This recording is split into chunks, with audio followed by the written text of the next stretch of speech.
الحمد لله وكفى وسلام على عباده الذين اصطفى أما بعد قال الله تبارك وتعالى في قرآن المجيد والفرقان الحميد أعوذ بالله من الشيطان الرجيم بسم الله الرحمن الرحيم إن الله مع الصابرين صدق اللہ العظیم۔ میرے محترم دوستوں، آیت شریفہ کے اس ٹکڑے کے اندر اللہ رب العزت نے فرمایا ان اللہ مع الصابرین، کہ اللہ رب العزت صبر کرنے والوں کے ساتھ ہیں۔ تو یہ صبر کرنا یہ اتنا بڑا عظیم عبادت ہے کہ اس کے متعلق اللہ رب العزت نے فرمایا کہ جو بندہ صبر کرے گا تو اللہ تعالیٰ کی مدد اس بندے کے ساتھ شامل حال ہوگی۔ میرے محترم دوستوں، صبر کی تعریف کیا ہے؟ صبر کس سے کہتے ہیں؟ صبر کہتے ہیں کہ انسان کو کوئی تکلیف دی بات پہنچے تو وہ انسان اس کے اوپر زبان سے ایسے غیر شرعی کلمات نہ نکالے، ایسے کلمات نہ نکالے جن سے اللہ رب العزت ناراض ہوتے ہیں، اور اپنے اندام باقی اعضاء سے بھی ایسا فعل صادر نہ کرے جس سے اللہ رب العزت ناراض ہوتے ہیں، اور اس معاملے کے اوپر صبر کرے کہ یہ اللہ تعالیٰ کی طرف سے آیا ہے۔ تو یہ ہے صبر کی تعریف۔ میرے محترم دوستوں، ہم نے تو تکالیف دیکھی ہی نہیں ہے۔ یہ چھوٹی موٹی باتیں جو آتی ہیں یہ تو کوئی تکلیف ہی نہیں ہے، لیکن صابرین لوگ جو ہوتے ہیں ان کے اوپر بڑے بڑے مصائب، بڑی بڑی تکالیف آ جاتی ہیں، لیکن وہ ان کے اوپر بھی صبر کرتے ہیں۔ ایک واقعہ کتابوں نے لکھا ہے کہ ایک نوجوان طواف کر رہا تھا، اس سے آگے ایک عورت جا رہی تھی، وہ بھی طواف کر رہی تھی، پیچھے یہ نوجوان طواف کر رہا ہے۔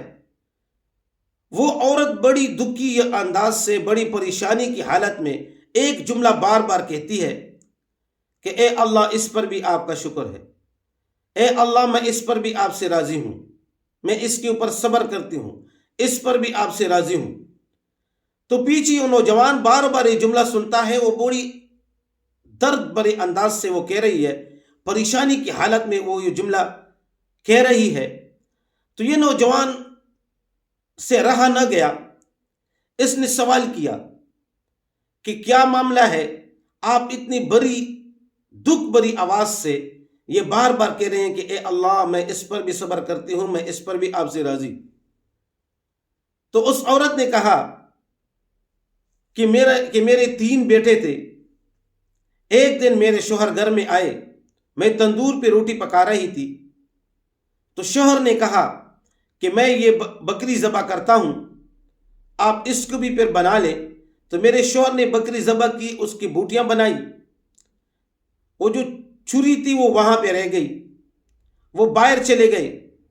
تو میرے 3 بیٹے تھے، تو بڑے بیٹے نے وہ آپس میں کھیل رہے تھے، بڑے بیٹے نے وہ چھری اٹھائی اور دوسرے بیٹے کو کہا کہ میرے ابا نے وہ بکری کو کس طرح ذبح کیا۔ تو اس بھائی کو لٹایا اور تیز چھری تھی، اس کی گردن کے اوپر اس چھری کو جو ہے نا پھیرا اور اس کو اسی بکری کی طرح ذبح کیا۔ اب جب میں نے شور شرابہ سنا تو میں بھاگتی ہوئی آئی اور چھوٹے بچے کو اٹھائی ہوئی بھاگتی ہوئی آئی۔ جب میں نے دیکھا تو میرا بیٹا خون میں لت پت پڑا ہوا ہے، میں اس کو اٹھانے لگی تو اتنے میں وہ جو میرا بڑا بیٹا تھا وہ بھاگ کے چلا گیا خوف کے مارے۔ تو میں اس کے پیچھے ادھر ادھر گھومنے لگی کہ وہ کہاں چلا گیا، بچہ ہے، اس کو کچھ ہو جائے گا۔ تو اتنے میں نے اس کو بہت ڈھونڈا لیکن وہ نہیں ملا۔ جب میں نے خیال کیا تو تندور کے پاس ہی کچھ لکڑیاں پڑی تھی، وہ خوف کے مارے ان لکڑیوں کے اندر چھپ گیا تھا۔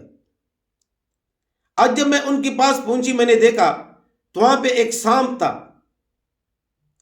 تو میں نے جب بچے کو دیکھا تو بچے نے مجھے آواز نہیں دی، میں نے بچے کو دیکھا، اٹھایا تو وہ بھی مرا ہوا تھا۔ تو اس بچے کو سانپ نے ڈنس لیا اور اس کو کاٹا، اس سانپ کی وجہ سے مر گیا۔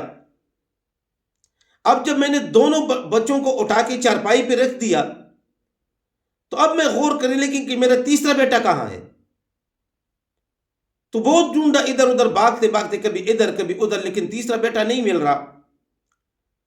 تو میں جب تندور کی طرف چلی گئی تو میں نے تندور کے اندر دیکھا کہ وہ آگ کے اندر جل رہا ہے. تو مجھے اندازہ ہوا کہ میں پریشانی کی حالت میں تھی. دونوں بیٹوں کی جو ہے نا، ایک کو اٹھا کر چرپائی پہ رکھا، دوسرے کو ڈھونڈ رہی تھی، بھاگ رہی تھی. تو اس پریشانی کی حالت میں یہ بیٹا میرے گود سے گر کر جو ہے نا اس تندور کے اندر چلا گیا.